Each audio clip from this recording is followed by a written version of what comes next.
Okay, well, good evening or good morning. Welcome to the second webcast for the University of Melbourne Virtual Fair. My name is Stephanie and I've got some special guests with me today. This is Amir and Daniela. Thank you for joining us. They are two research students here at the University of Melbourne. This is the graduate research session. First I'm going to go through a presentation and you'll be able to hear my voice but see the slides. And then after that, we'll have some questions and answers from Amir and Daniela, and then answers from you. So, let's get started. So why do graduate research at the University of Melbourne? Melbourne is the top-ranked university in Australia and is ranked number 34 in the world in the Times Higher Education World University Rankings. The ranking is based on teaching, international outlook, industry, income, research and citations. This proves that Melbourne's global reputation is strong and well recognised for high quality research and research training, which is what you'll be doing as a graduate researcher here. Melbourne's academics are also globally engaged and at the forefront of cutting edge research, so you'll be learning from some of the best. At Melbourne, you'll have access to generous scholarships, unique professional development programs and excellent support and collaboration networks, as well as leading researchers and world-class facilities. When we ask our alumni to talk about their experience at Melbourne, most of them say that working with world-leading researchers and the opportunities to present their research at international conferences are the most valuable and rewarding experiences. And hopefully we'll hear firsthand from Daniela and Amir a little later about their experiences studying here.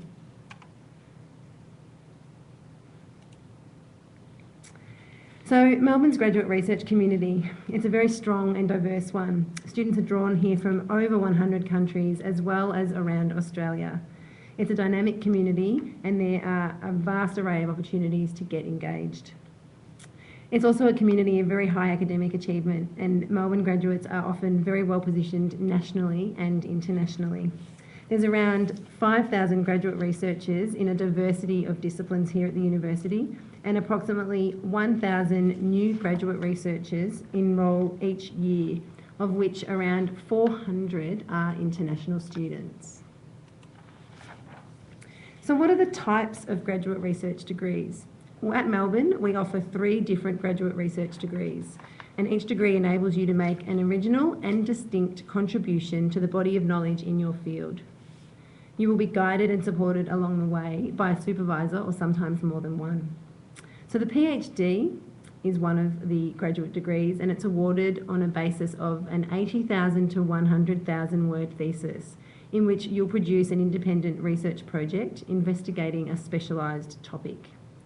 Some PhDs may also incorporate coursework and all PhDs are assessed via external examination of the research thesis alone. The Master of Philosophy is the second research degree and it's a more contained version of a PhD, but again it is designed to help you advance skills in carrying out independent and sustained research. So it typically involves study over 1.5 to 2 years. Unlike the PhD, which is normally a minimum of 3. And the thesis in a Master of Philosophy is normally between 30 and 40,000 words. And the Masters by Research is our final one, which differs from the Master of Philosophy by allowing for about 30% of the program to be coursework and it has a shorter thesis component. So this program is available in a diverse variety of disciplines and our website has a range of different information on this for you. As an international student, to meet visa requirements, you must study this program full-time, whichever one it is that you choose or are fortunate enough to get a place in, and full-time is typically 40 hours per week. So what are your pathways to a research degree here at the university? Normally you are required to have completed a research project or component subject or group of subjects that account for at least 25% of your work in a particular year. So an honours year, for example, which is a 4-year undergraduate degree, or sometimes programs like a postgraduate diploma. Anyone applying from a master's background would need to have undertaken a research component which accounts for at least 25% of a 1-year full-time equivalent course. Entry to our programs here at Melbourne is competitive, and applicants who are successful usually exceed the minimum entry requirements, so achieve high and aim high.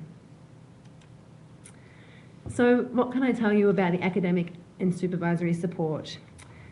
Well, you'll work under the guidance of and be supported by a supervisor and an advisory committee for the duration of your degree. We want you to receive the best possible supervision, and we value supervisor excellence, so we train our supervisors to achieve that.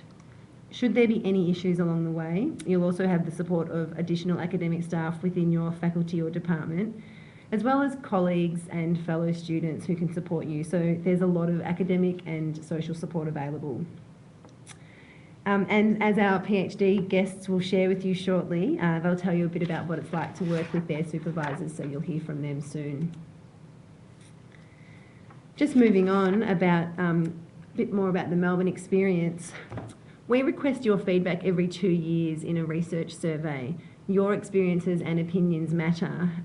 Your feedback continually improves the conditions for our researchers, and you can provide ideas about supporting programs, and you can help inform policy development. So we always like to hear from you. In addition, we've got dedicated research services and support staff that will look after you, who can provide support and an abundance of professional development opportunities. It's your degree, but you will not be alone throughout it. You'll have supervisors, departments and people to help you along the way, and we're all here to provide the best possible experience for you. So graduate research is meant to be rewarding, but it's also challenging. I'll just go to the next slide. Pardon me. But it's more than just writing a thesis. There are lots of opportunities available to you beyond the degree itself. Opportunities to build on your research skills and engage with your colleagues and peers around the university from outside and inside your discipline area will be available, as well as opportunities to undertake personal or professional development. So how to become an effective researcher at the university? As you'll discover, and as I've spoken about already, there are many possibilities to assist with your development as a researcher. I won't go into everything that's listed on this slide, but there's orientation normally at the beginning of your degree, and then for those at the end, there's something called the Thesis Boot Camp. Your department supports you too with a whole range of events and programs, inductions, symposiums and conferences, and there are a range of student clubs that you can join too. It's a really vibrant community and one that's great fun to be in, so we hope you make the most of it. So let's get into a little bit more of the nitty-gritty, and that's applying for a graduate research degree, which we know can be lengthy. Okay, so it's helpful to start preparing your application well in advance, and these steps are here to help. First, you'll need to identify a potential research topic and then explore which faculty or graduate school could best accommodate this. Secondly, you need to make contact with this faculty or graduate school and confirm the specific entry requirement processes and documentation that's required that you will need to present with your application. Some of the graduate schools and faculties manage this process slightly differently, so you will need to find out from each one that you're interested in applying to what's involved, whether it be a pre-application process, a detailed research proposal, and if you do need to contact a supervisor directly. Speaking of supervisors, it is important that you look and find one that will align to the research topic that you're interested in, because you'll work under the guidance of at least one supervisor throughout your degree. Sometimes you need to find a supervisor prior to submitting your application, and we have a resource called Find an Expert, which is a website that can be helpful in doing this. Otherwise, you can type in relevant keywords to your research area and bring up academics in a field who might be able to supervise you. And then the application form. You can apply for both scholarships and admission in the same form. And all applicants will receive a confirmation email once we've received your form. So if you don't receive that email, you might want to get in touch. Further information on this process is available on the Future Students website, and there are also staff available to assist where possible. So scholarships is the next thing I'd like to talk about tonight, And this next slide has a bit of information. So the University of Melbourne Scholarship Program is one of the most generous and comprehensive in Australia. In 2014, there are over 320 living allowance or stipend scholarships that were available for international students. The living allowance rate for 2014 is just over $25,000 per annum, and fee remission of international fees is normally awarded in conjunction with the living allowance. In addition to this, there are generous scholarship benefits available which may vary depending on the scholarship that you receive, but can include things like paid leave for illness, maternity, parenting leave and overseas health cover. As well as the central scholarships that are on offer, many faculties, graduate schools and departments offer scholarships as well. So it's important to jump on the websites to see what's available. Melbourne also welcomes applications from students applying through overseas scholarship schemes such as the China Scholarships Council. So please visit the Melbourne Scholarships website or the faculty and JASON websites for further information on funding opportunities, because there are a good number out there. So we're going to come back now. You'll be able to see us in a moment. So again, I'd just like to turn the session over to our PhD students. I'll just introduce you a little bit better to them now. So we've got Daniela, who is a PhD candidate in the Language and Linguistics School and looking into the linguistics area in her research. And then we have Amir, who is a PhD candidate. He's nearly finished his PhD, so he probably looks a little bit more relaxed than Daniela. And he's in the electrical and electronic department, and the area he's researching is control. So thank you both for joining me today, tonight, or in the morning, depending on where you are. So Amir, I might start with you. Yep. Can you just tell me a little bit about how the application process was for you, and whether you applied when you were in Australia or whether you were not in Australia, and yeah, talk a little bit about that for me. Okay, thanks. Basically, I applied when I was outside Australia, and the application process then was paper-based, which I guess now it's an online application. Yes. So the first step that I took was to contact the supervisor, and then the next step we took was to write a proposal. And the way I found the supervisor was I was working in a field in my master's, which was very close to the area of research of my prospective supervisor. So we talked about that, and he proposed a project to me. I took it on, wrote a proposal, and then I made an application to the university for admission, which I got very quickly. Fantastic. And then I applied for the scholarship, but because I missed one of my documents at the time, I missed a scholarship round, but it happens that the university has different scholarship rounds, multiple scholarship rounds in a year. So then it was just a bit delay for me to get to the next scholarship now. Fantastic. That's really important. Dates are really important, and getting documents together in time. But as you've just heard, missing a deadline for a scholarship round doesn't mean that it's the end, and you will be considered a different scholarship round. Yeah. So thanks for that piece of information.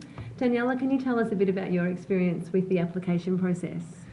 Well, I did my undergraduate degree in Australia as well, so I was at a different university, but in Australia.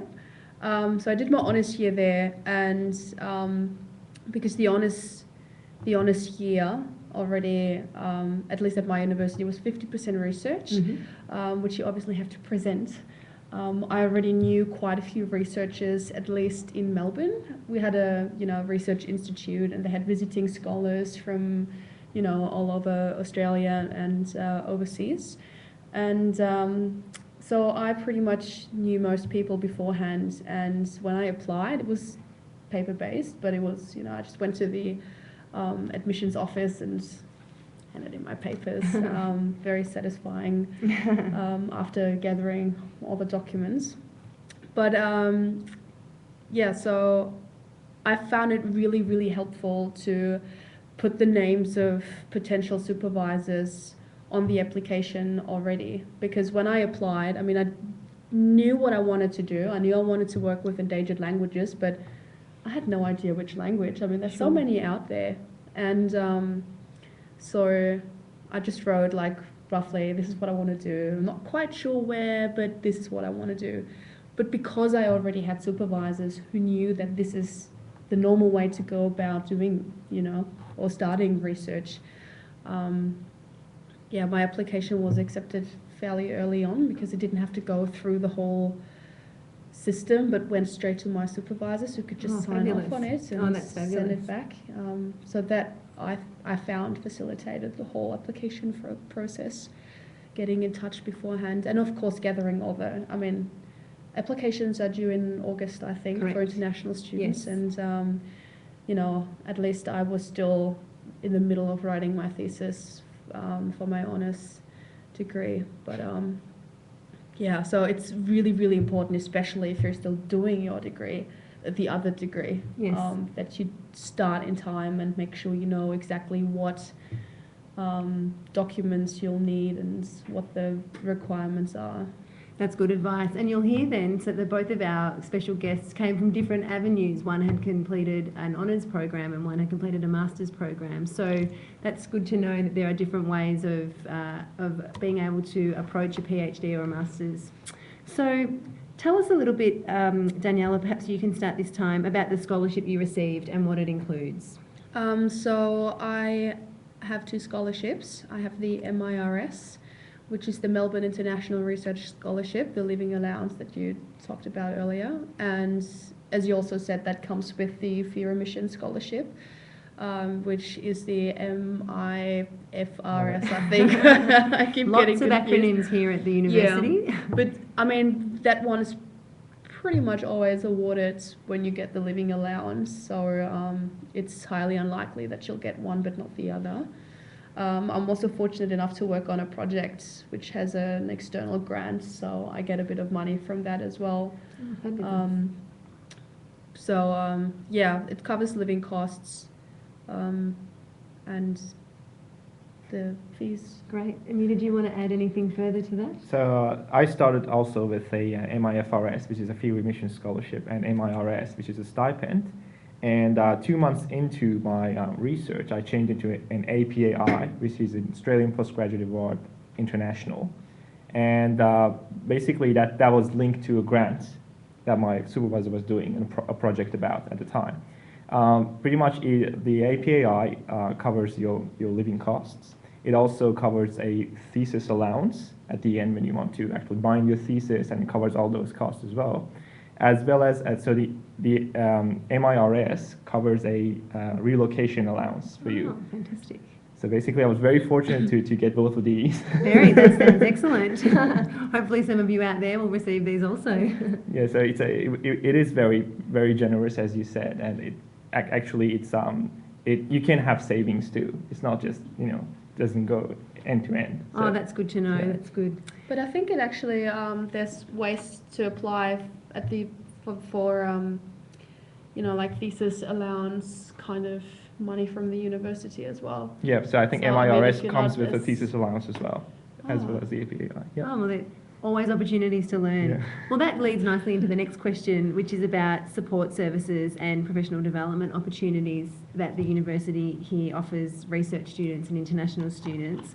So would either of you like to start on telling me and our audience tonight which support services that you've taken advantage of, if any? Okay, so I'll just split it into 2 parts, academic and non-academic. Perfect. So in the academic part, there are actually tons of services you can actually use. There are upskills. Yes. There are sessions that you can go to, which I actually went to get a bit more familiar with the structure of a research program. Literature surveys, you can learn about confirmation or conversion processes.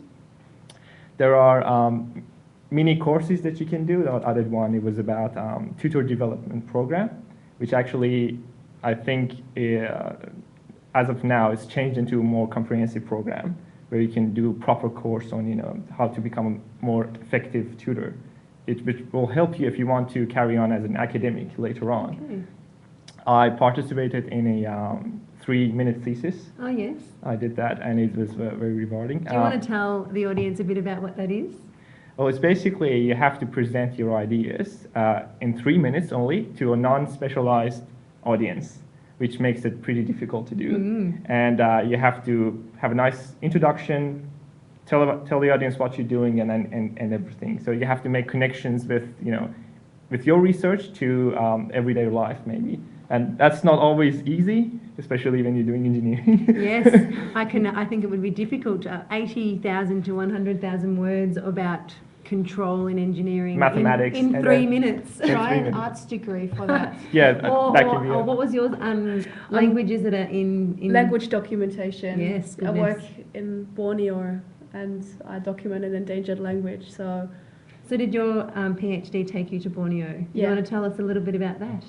well, I'm doing a fieldwork-based PhD, so I have to go and, or I'm fortunate to go and work amongst indigenous tribes in Borneo. Oh, fantastic. So I stay with them, and it's an immersion fieldwork. So I'll live with them and document what they do, and I have sessions with them. They translate things for me, and I record their ceremonies. And Oh, fantastic. yeah, it's So actually, I should recall that somebody working in a similar field won the 3MT. I think 2 she's in years my ago. lab actually. Yeah. Yes, Won the 3MT. Yeah, Sarah. Fantastic. Yeah. I am familiar with the 3-minute thesis. I watched it online. I watched the final. It was a fantastic way of hearing about the amazing research that's taking place here at the university in a short amount of time, Yeah. in a way that someone who's never studied that area can understand it. So it's a great resource here. And there's also non-academic. It was Yes, please. So it's you can go to counselors in the university for your visa, for your housing, Great. for different facilities that they can make up for you, and also you can join clubs.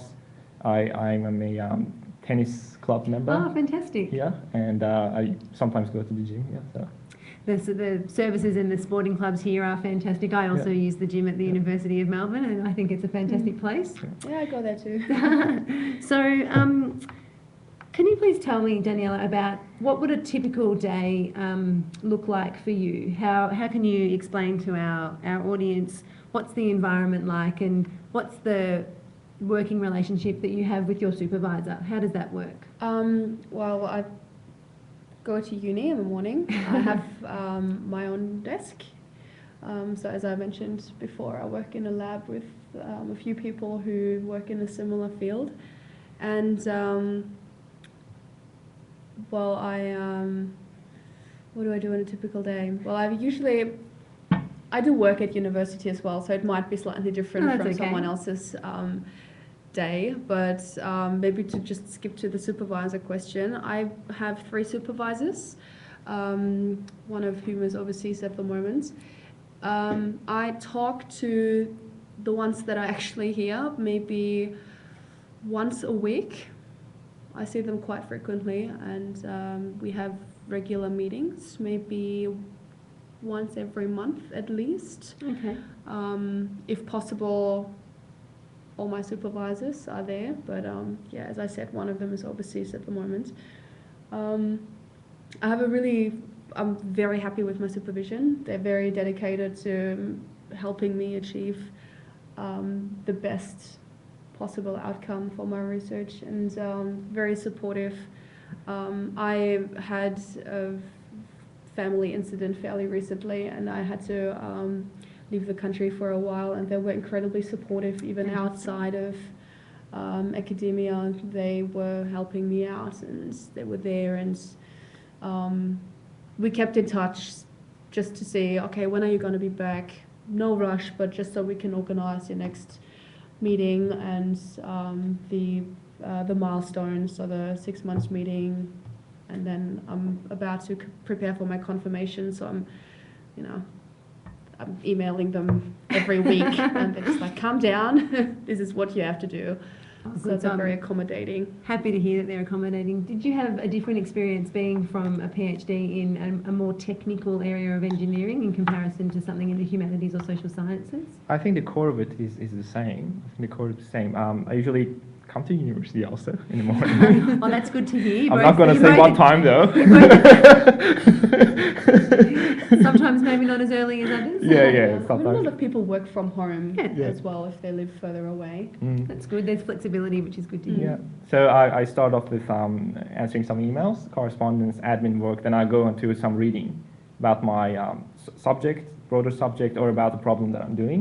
Then I'll do some coding, and I do some writing of be it thesis or papers.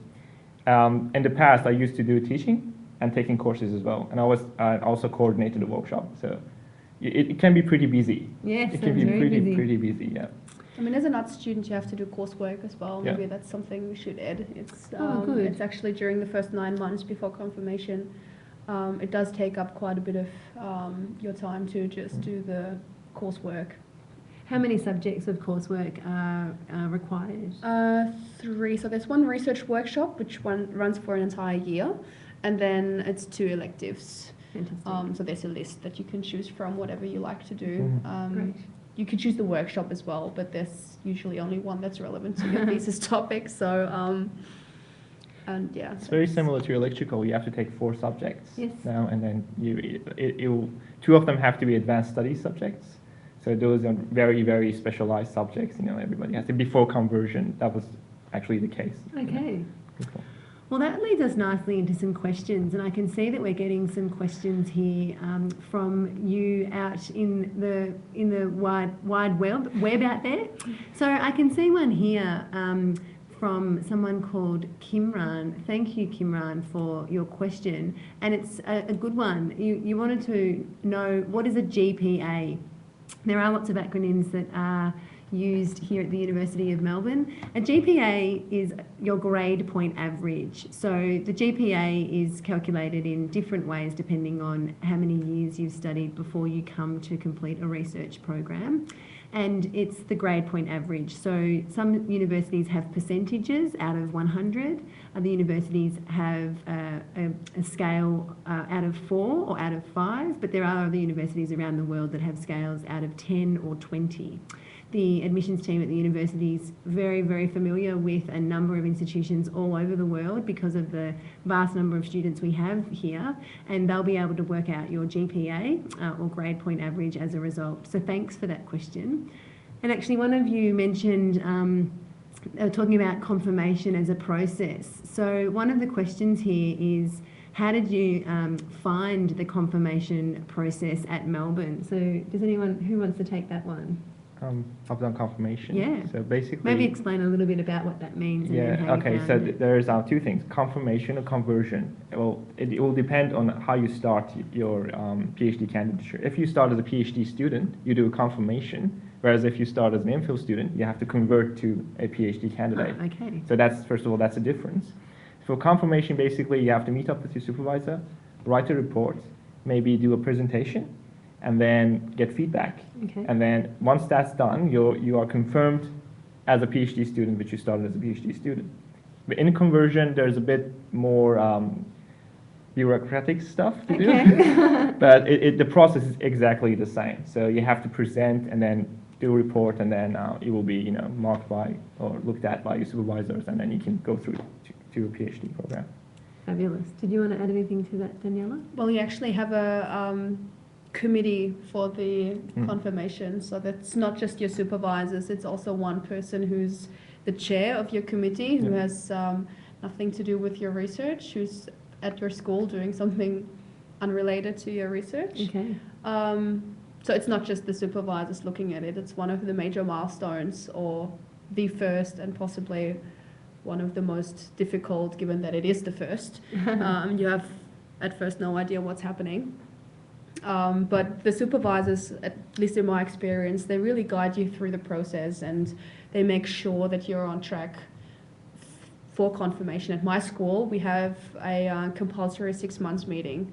Okay. So once you're at 6 months, you have a meeting with the entire committee, and you tell them, okay, this is what I have done, this is what I want to present, and you talk about what you're going to present and what you're going to put in the document, and they pretty much tell you, okay, either this might not be enough, you need to, work on this a little bit more, or they tell you, oh, this looks good. So it's not like you get there and, all of a sudden they tell you, no, you're actually not good enough, or like it's not going to be a nasty surprise. That's good. You're prepared. You're prepared. That's good to know. We've just got another question that's come through, which is a little less relevant, but I'll mention. It's asking about whether there's scholarships regarding sports and athletics. Not for PhD candidature. There might be some scholarships available for students if you're a really fantastic athlete, but not for entry into the university, I'm sorry. Now, there was another question that we had here before we wrap up, and it was around what the timing of the application and the scholarship. So did either of you want to talk a little bit about how, at what point did the scholarship kick in once you've started? It's pretty immediate, but I just, in case anybody's worried about, so the scholarship, you're told about it before you come or before you start. Mm-hmm. I think they might be a bit worried about the timing of it. Is there anything to be fearful of in terms of payments? Not really. I mean, they paid fortnightly, so every other week on a Thursday, and so it really depends on when you start. So I mean, if your commencement date happens to be in a week where there's no scholarship, then you'll have to miss out on 1 week. But I mean, that's totally doable. So if you will have to tell the university your commencement date well in advance, and after that you'll be in the next round straight away. Fabulous. Well, I've just looked at the time and we're out of time tonight. I'd like to say thank you very much to the two of you for joining me and for sharing your experiences. It's been fantastic, and I hope that everybody has enjoyed what we've seen tonight. The next presentation coming up is on the undergraduate experience, so please stay tuned if that's something that you're interested in, and we'll be online to do some chatting as well. So thanks and good night.